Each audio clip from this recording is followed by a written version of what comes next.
Halo teman-teman, berjumpa lagi dengan saya, Miss Novita Ratnasari. Kali ini Miss Novita akan menjelaskan tentang mata pelajaran IPA, ilmu pengetahuan alam, tentang materi fisika yaitu cahaya dan alat optik. Pernah mendengar ya kata cahaya dan alat optik? Mari kita mulai membahas pada video berikut ini. Nah, di sini ada beberapa gambar. Gambar paling kiri ini ada apa teman-teman? Iya, benar sekali, ada cahaya matahari. Dan di sebelah kanan ada apa? Ada kacamata, lalu ada senter, lalu ada stetoskop, ada mata kita, ada kacamata, lalu ada mikroskop, dan masih banyak lagi. Ini sebagai alat optik. Apakah kalian tahu gambar apa ini? Pasti kalian tahu ya, ini adalah gambar. Iya, betul sekali. Ada gambar air terjun dan juga ada gambar pelangi. Wow, sungguh sangat luar biasa ya ciptaan Tuhan. Kita bisa melihat pemandangan yang sangat indah, beautiful. Nah, Miss Novita ingin bertanya, kenapa teman-teman bisa melihat pemandangan ini? Karena dibantu oleh indera apa? Ya, betul sekali, yaitu indera penglihatan atau mata. Kemudian yang di bawah ini, lalu bagaimana dengan gambar ini? Nah, ini gambar seorang wanita yang sedang melakukan pengamatan dengan menggunakan alat optik yaitu mikroskop. Nah, bagi teman-teman yang memiliki mata yang sehat, silakan untuk dirawat, silakan untuk digunakan dengan sebaik-baiknya. Bagi yang terlanjur menggunakan kacamata, silakan juga dirawat dengan baik supaya minus teman-teman ataupun silinder teman-teman tidak bertambah. Oke, selalu bersyukur dengan apa yang kalian punya dari Tuhan. Kita lanjutkan. Nah, teman-teman, cahaya matahari itu teman-teman dapat temukan di dalam kehidupan teman-teman sehari-hari. Mulai dari cahaya terbit di pagi hari sampai cahaya menjelang sore, sampai matahari sudah mulai terbenam. Pasti mata kita kalau kita melihat cahaya dari dekat atau waktu kita melihat langsung, pasti setelah itu kita mengalihkan pandangan kita ke tempat lain yang lebih gelap, mata kita akan terasa berkunang-kunang. Dan bayangkan saja teman-teman, kalau di dunia ini tidak ada cahaya, sangat gelap gulita. Ya. Jadi cahaya itu sangat penting bagi kehidupan kita. Baik untuk kelangsungan hidup kita maupun untuk kelangsungan hidup manusia dan juga tumbuhan ataupun hewan. Kita akan mulai ya. Dimulai dari cahaya. Teman-teman tidak asing dengan kata cahaya, yaitu salah satu contoh gelombang elektromagnetik. Masih ingat ya di materi yang kemarin?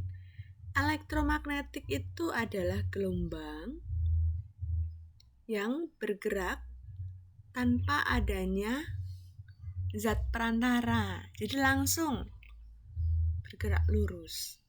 Dan cahaya dapat dipantulkan serta dibiaskan.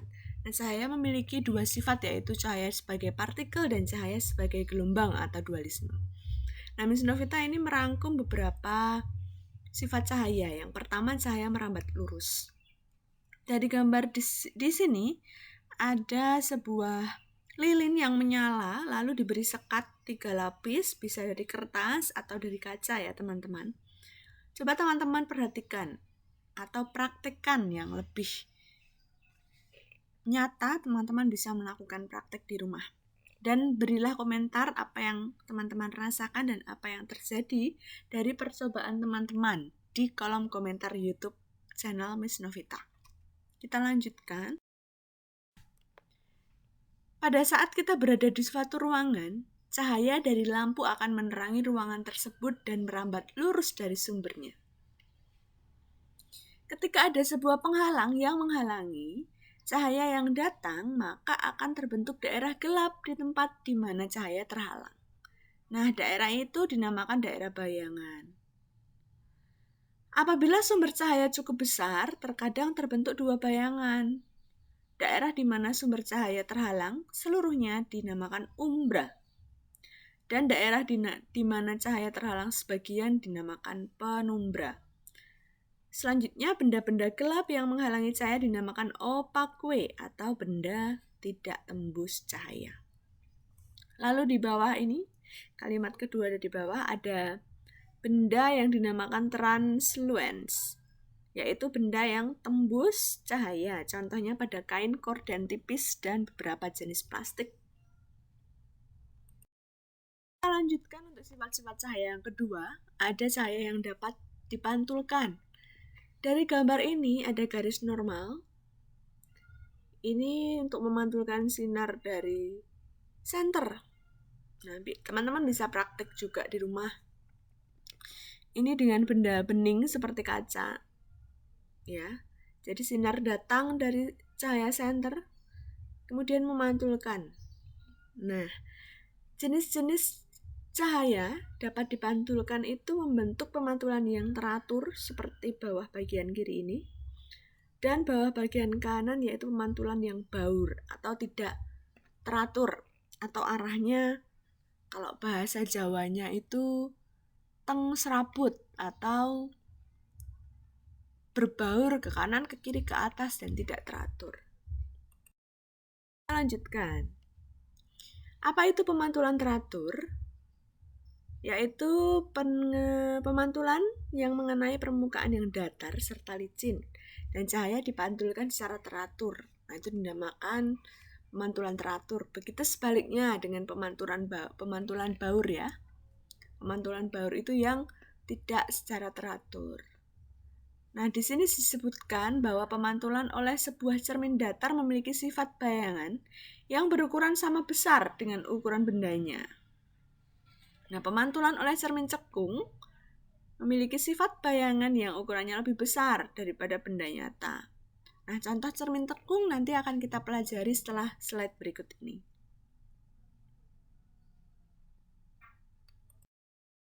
Nah, kemudian sifat cahaya, yang ketiga ada cahaya dapat dibiaskan.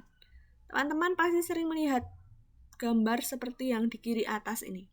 Sebuah gelas diisi oleh air lalu dicemplungkan atau dimasukkan pensil, atau yang sering teman-teman lakukan saat mengaduk sebuah gelas yang diisi air putih, lalu sendoknya didiamkan, nanti sendoknya itu terlihat seperti patah.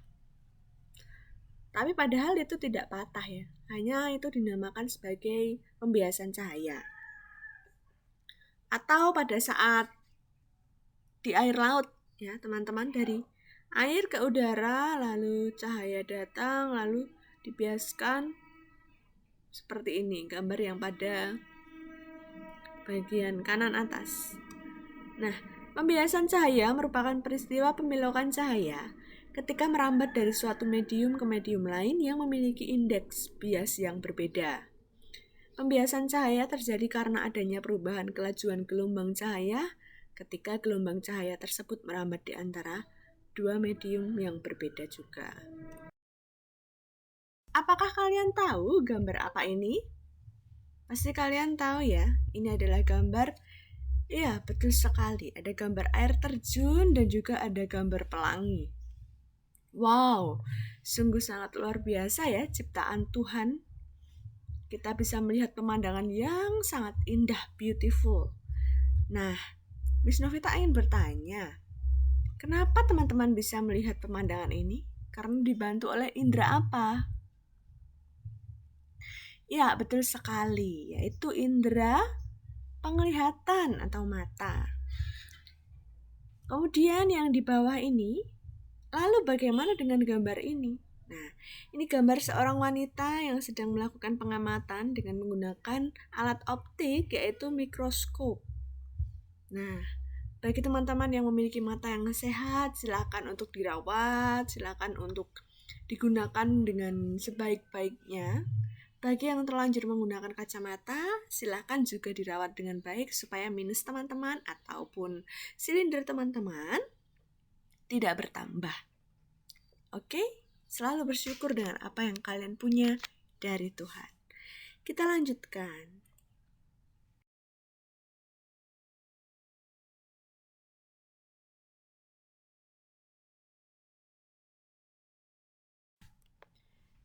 Pada saat kita berada di suatu ruangan, cahaya dari lampu akan menerangi ruangan tersebut dan merambat lurus dari sumbernya.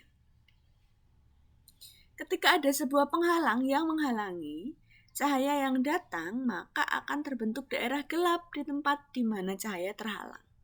Nah, daerah itu dinamakan daerah bayangan.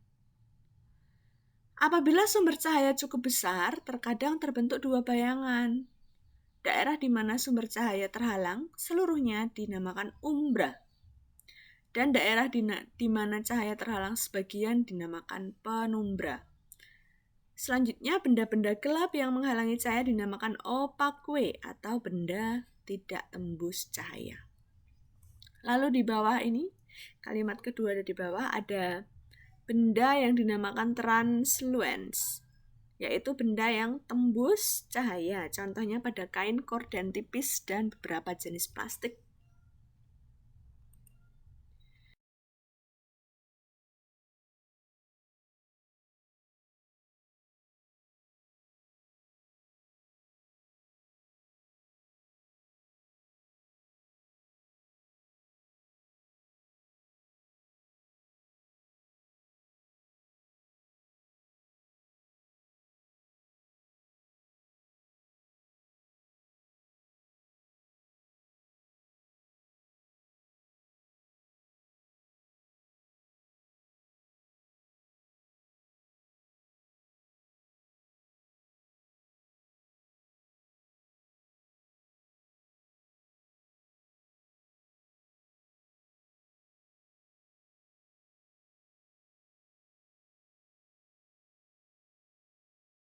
Nah, di sini ada gambar untuk pembiasan cahayanya.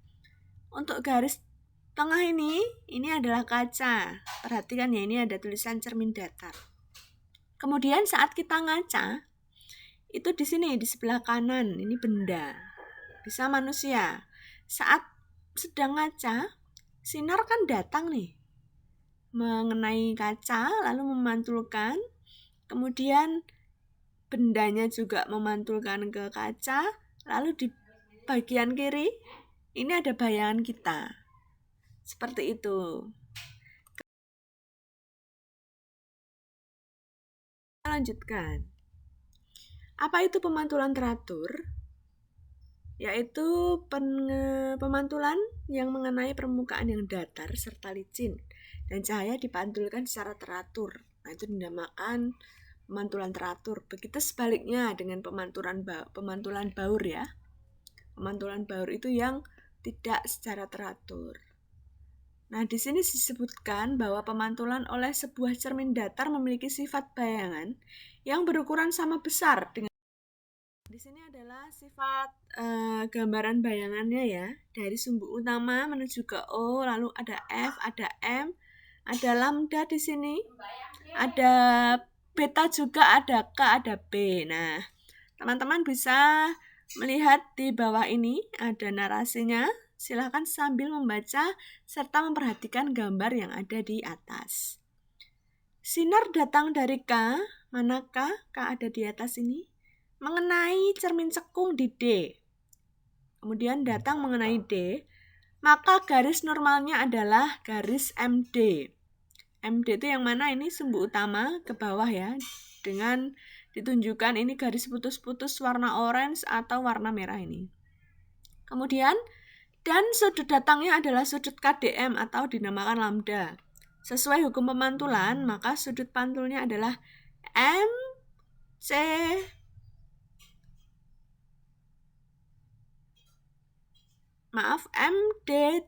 atau dinamakan lambda.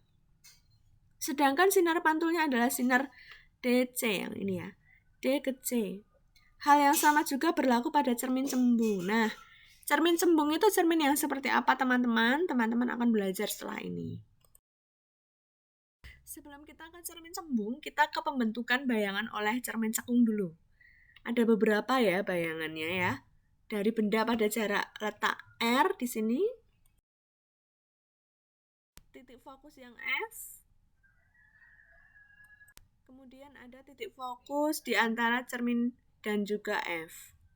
Nah, berdasarkan bayangan yang terbentuk pada gambar, bersifat maya, tegak, dan diperbesar. Nih ya, maya, tegak, dan diperbesar. Nah, ini adalah gambar ruangan 4, ruang 1, ruang 2, dan ruang 3. Ini pada gambar paling bawah. Teman-teman bisa perhatikan ya, masing-masing gambar tadi ada 3. Kemudian kalau ada pertanyaan bisa ditanyakan di kolom komentar. Nah, kita lanjut ke persamaan cermin cekung. Nah, ini tibalah saatnya di perhitungan. Teman-teman kan pasti happy ya kalau ada perhitungan. Apalagi fisika. Menarik sekali. Nah, perhatikan cermin cekung. Teman-teman suruh memperhatikan cermin cekung dan ada persamaan cermin cekung menyatakan hubungan kuantitatif antara jarak benda ke cermin, yaitu disimbolkan dengan S, dan jarak benda ke cermin, jarak bayangan yang ke cermin itu S apostrof atau S ini ya, S simbol petik 1, dan panjang fokus. Nah, dirumuskan seperti ini ya. 1 per F sama dengan 1 per jarak benda ke cermin ditambah 1 per jarak bayangan ke cermin. Nah, di sini keterangannya dengan satuan cm, semuanya. Kemudian, saat teman-teman mencari persamaan cermin cekung, atau yang dicari nanti jarak fokus, atau jarak benda, dan jarak bayangan atau layar ke cermin, teman-teman langsung mencari persamaan. Nah, persamaannya dengan rumus ini. M sama dengan tinggi bayangan per tinggi benda, sama dengan jarak bayangan per jarak benda ke cermin.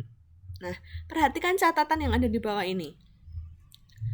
H atau di sini tinggi bayangan positif menyatakan bayangan adalah tegak atau maya. Dan untuk tinggi bayangan yang negatif menyatakan bayangan adalah terbalik dan maya. Lanjut ke perhitungannya. Di sini Miss Novita ada contoh soal. Sebuah benda diletakkan 10 cm di depan cermin cekung. Jika jarak fokus cermin tersebut 6 cm, tentukan jarak bayangan yang dibentuk.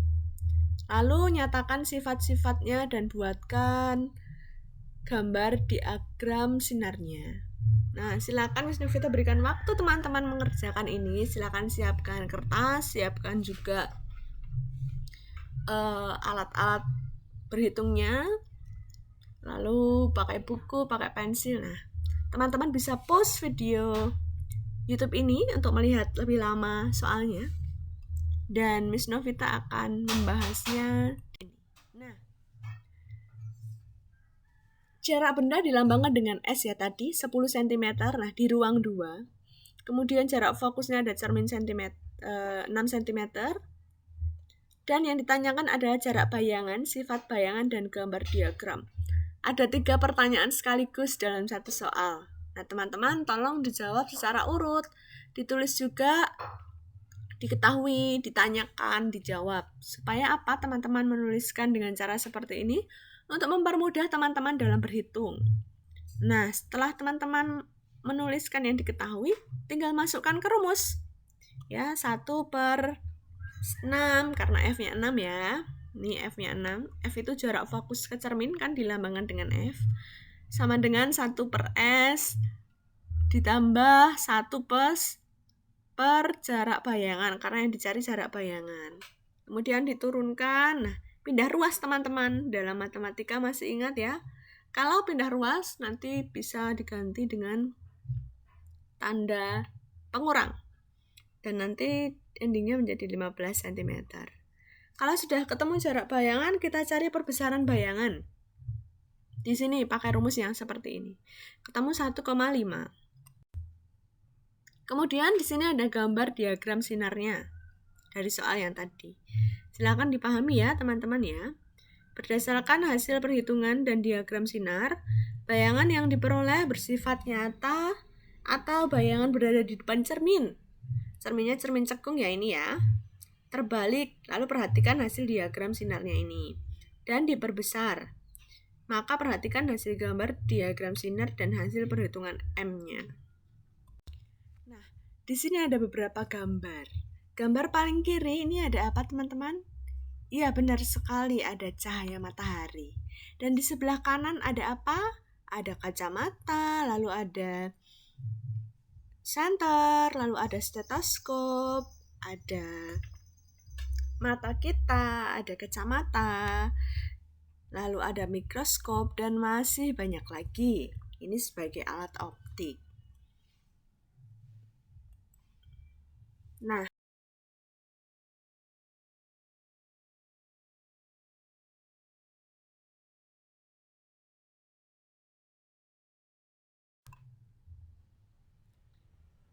Nah, untuk sinar istimewa pada cermin cembung itu ada 3.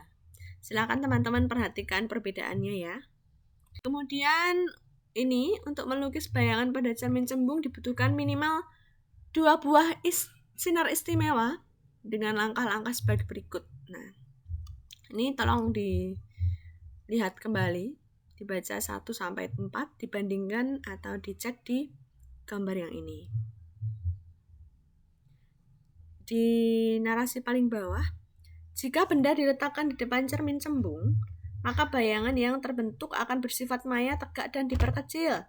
Coba amati pembentukan bayangan pada kaca spion motor dan mobil. Dapatkah kamu menjelaskan? Nah, ini tugas teman-teman ya. Silakan melakukan percobaan ini di rumah. Kemudian klik lagi di kolom komentar bagaimana penjelasan teman-teman setelah melakukan percobaan ini. Baik, nah ini kita baca bersama-sama ya. Masih ingatkah kamu dengan persamaan pada cermin cekung? Masih dong, baru beberapa slide tadi Miss Novita tampilkan. Nah, rumus-rumus yang berlaku untuk cermin cekung juga berlaku untuk cermin cembung. Namun, ada hal yang perlu diperhatikan, yaitu titik fokus F besar dan titik pusat kelengkungan cermin, disimbolkan dengan M. Untuk cermin cembung, persamaan cermin cembung yaitu jarak fokus atau F kecil dan jari-jari cermin. Selalu dimasukkan bertanda negatif. Ingat, kalau cermin cekung tadi tandanya positif, tapi kalau cermin cembung ini selalu dimasukkan dengan tanda yang negatif untuk jarak fokus dan jari-jari cermin. Apakah kalian tahu gambar apa ini? Pasti kalian tahu ya, ini adalah gambar, iya betul sekali, ada gambar air terjun dan juga ada gambar pelangi. Wow, sungguh sangat luar biasa ya ciptaan Tuhan. Kita bisa melihat pemandangan yang sangat indah, beautiful. Nah, Miss Novita ingin bertanya, kenapa teman-teman bisa melihat pemandangan ini? Karena dibantu oleh indera apa? Ya, betul sekali, yaitu indera penglihatan atau mata. Kemudian yang di bawah ini, lalu bagaimana dengan gambar ini? Nah, ini gambar seorang wanita yang sedang melakukan pengamatan dengan menggunakan alat optik yaitu mikroskop. Nah, bagi teman-teman yang memiliki mata yang sehat, silakan untuk dirawat, silakan untuk digunakan, perhatikan ini. Masih ingat ya, nanti untuk F ditulis dengan tambahan negatif. Tetapi rumusnya tetap sama seperti cermin yang cekung tadi ya, teman-teman ya. Seperti biasa ada pindah ruas, kemudian ada persamaan bayangan, kemudian ada gambar sinar diagramnya ya. Nah, untuk sinar istimewa pada cermin cembung itu ada 3. Silakan teman-teman perhatikan perbedaannya ya.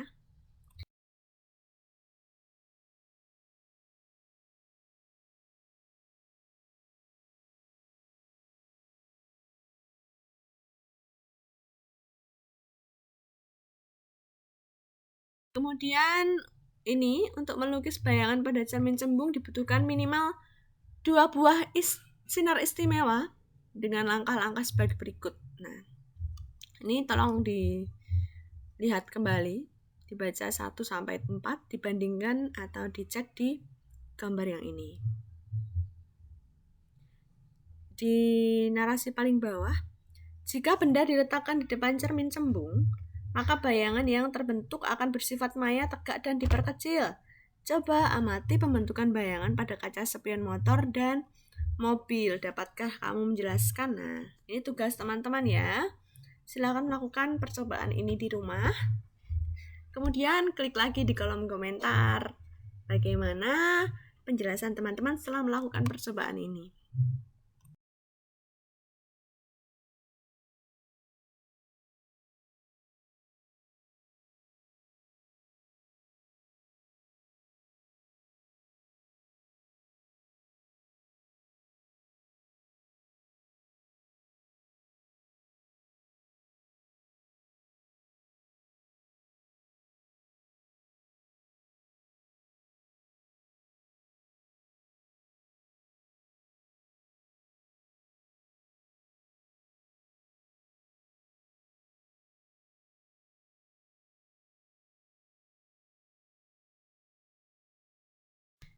Baik, nah ini kita baca bersama-sama ya.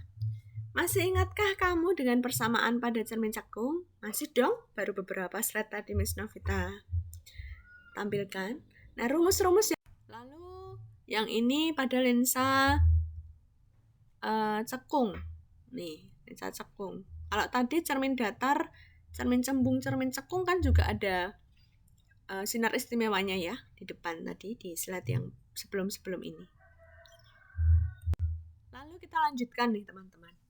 Pada lensa cekung, benda yang terletak di depan lensa akan selalu menghasilkan bayangan maya, tegak, diperkecil, dan terletak di depan lensa.